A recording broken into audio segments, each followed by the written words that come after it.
கடவுளுக்கு சோத்திரம். வரும்போது என்ன பண்ணார், அவர் வந்து கும்பகோணத்தில் வந்து இப்போ எதிர்பார்க்காம ஒரு அப்படியே அதிர்ச்சியாக அப்படியே மூச்சு முடியாமல் நின்றுடுச்சு. அப்புறம் அவர் துடிக்கும் போது என்ன பண்ணாங்க, ட்ரெயினில் இருக்கிறவங்களாம் என்ன பண்ணாங்க, இறக்கி விட்டாங்க. அப்புறம் போய் நாங்கள் என்ன பண்ணோம், ஆஸ்பத்திரியில் வந்து ட்ரெயின் விட்டு இறங்கணும்னு அப்படியே துடிக்கிறாரு. அவ்வளோதான், என்னால் முடியலன்னு சொல்லிட்டு அப்புறம் போலீஸுக்காரங்க வந்து என்னம்மா இப்போ ஒரு நர்ஸை கூப்பிட்டு பார்க்கும்போது ரொம்ப சீரியஸாக இருக்குது, நீங்கள் என்ன பண்ணுறீங்க ஆஸ்பத்திரிக்கு கூட்டு போங்கன்ட்டு ஆம்புலன்ஸுக்கு ஃபோன் பண்ணுறதுக்குள்ளே நான் என்ன பண்ணேன், ஆட்டோ பிடிச்சி கூட்டு போய் கவர்மெண்ட் ஹாஸ்பிட்டலில் சேர்த்து விட்டாங்க. கவர்மெண்ட் ஹாஸ்பிட்டல் சேர்த்துனோடனே வயிறெல்லாம் ஊதி போயிடுச்சு, எனக்கு தாங்க முடியலன்னு துடிக்கிறாரு. அப்புறம் என்ன பண்ணேன், டாக்டரெல்லாம் கால் வந்து அழுது, இங்கே பாருங்க நாங்கள் பத்திரிக்கை கொடுக்க வந்த இடத்துல இப்படி ஆயிடுச்சு, இதுமாரி இருக்கும்போது ரொம்ப முடியாமல் இருக்குது, என்னம்மா பண்ண முடியும், நாங்கள் ரொம்ப சீரியஸாக இருக்குது, நீங்கள் வந்து இப்படி சொல்லி நீங்கள் அழுவுறீங்களே அப்படின்னு சொல்கிறாங்க.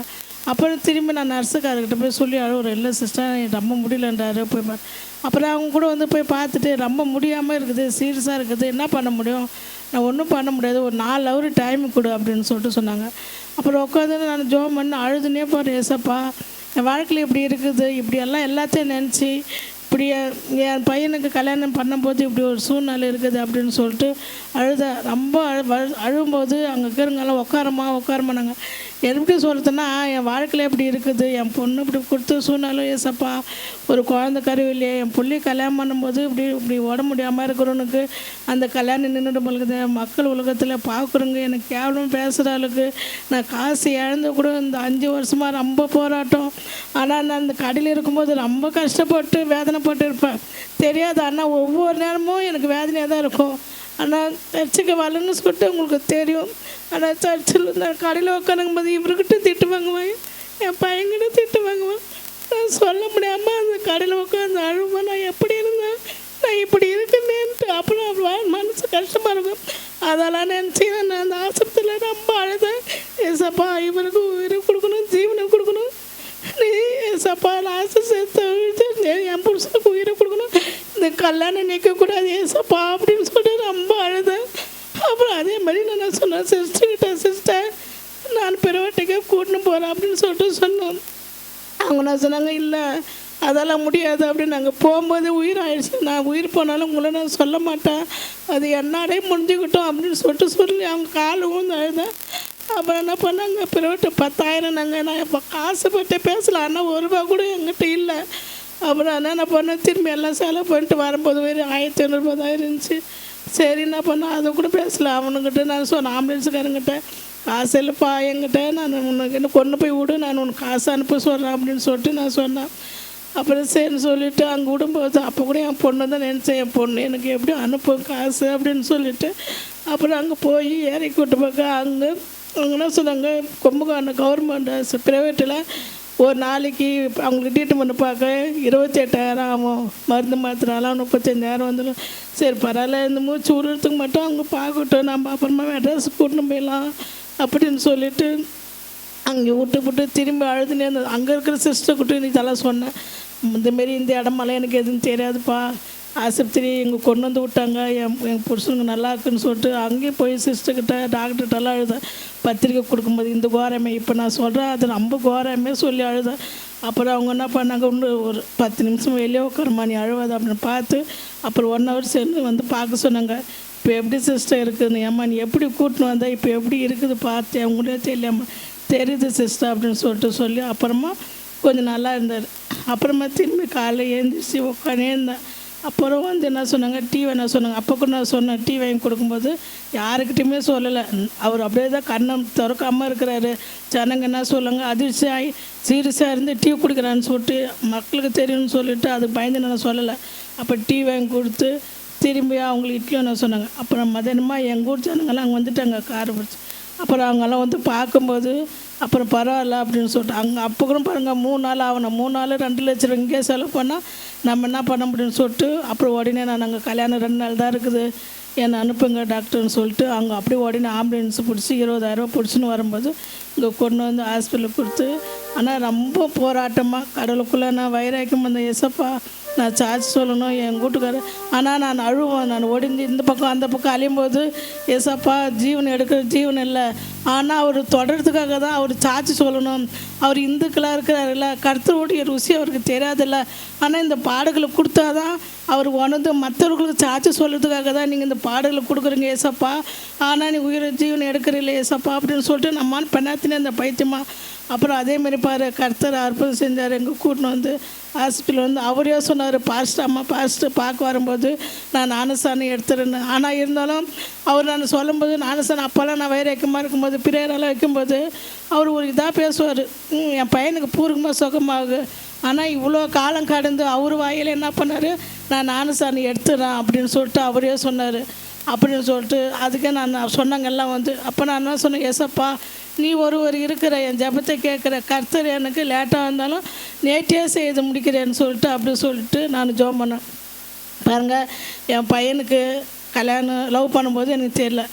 ஆனால் வந்து என் பொண்ணு தான் சொன்னிச்சு. நான் போய் என்ன பண்ணேன், இந்த பொண்ணு கட்டிக்கிடா அப்படின்னு சொல்லிட்டு லவ் பண்ணுறேன். இல்லைன்னு சொன்னான்.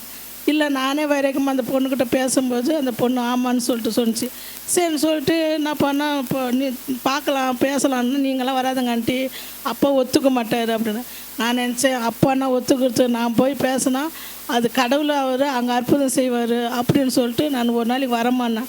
அப்புறம் அவங்களே என்ன பண்ணிட்டாங்க, 1 மாதம்னு முன்ன வர சொன்னாங்க அப்படின்னு சொல்லிட்டு சொன்னாங்க. இப்போ நான் என் பையனை போனோம். சரி அவங்களும் நான் பேச பிடிச்சிங்க வந்து பார்த்தாங்க, முடித்தாங்க. திடீர்னு என்ன ஆயிடுச்சுனாக்கா, வயிறு வந்து கொஞ்சம் பெருசாக இருந்துச்சு. என்னம்மா அப்படி இருக்குன்னா, இல்லை நீர் கட்டி அப்படின்னு சொல்லிட்டு சொன்னாங்க. நீர் கட்டியா, சரி பரவாயில்ல எல்லாருக்குமே தானே இருக்குது அப்படின்னு சொல்லிட்டு நான் சொன்னேன்.